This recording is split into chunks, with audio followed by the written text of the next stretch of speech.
Bali kemarin menggelar aksi solidaritas lilin untuk Ahok di lapangan Niti Mandala Renon. Aksi ini sebagai bentuk dukungan moral kepada Ahok yang dijatuhi hukuman 2 tahun atas kasus penistaan agama. Selain menyalakan lilin, ribuan peserta aksi juga membawa berbagai spanduk bertuliskan desakan agar Ahok dibebaskan dari penjara. Tidak hanya masyarakat Bali, aksi solidaritas juga dihadiri warga negara asing. Aksi solidaritas dilakukan setelah Ahok dijatuhi hukuman 2 tahun penjara oleh Majelis Hakim PN Jakarta Utara.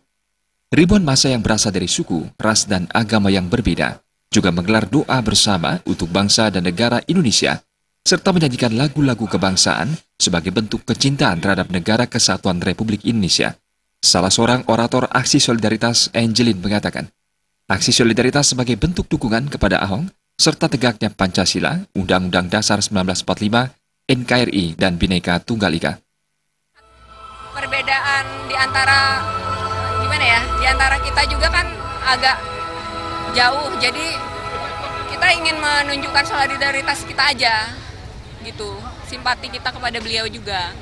Di sini ingin mengajak teman-teman di Bali untuk mengingat Pancasila dan Kebinekaan Tunggal Ika. Jadi supaya kita rasa berbangsa kita dan bersahabat dan bersaudara kita.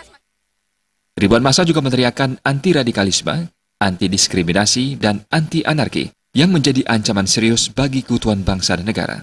Suparyana dan Gurawira, Bali TV.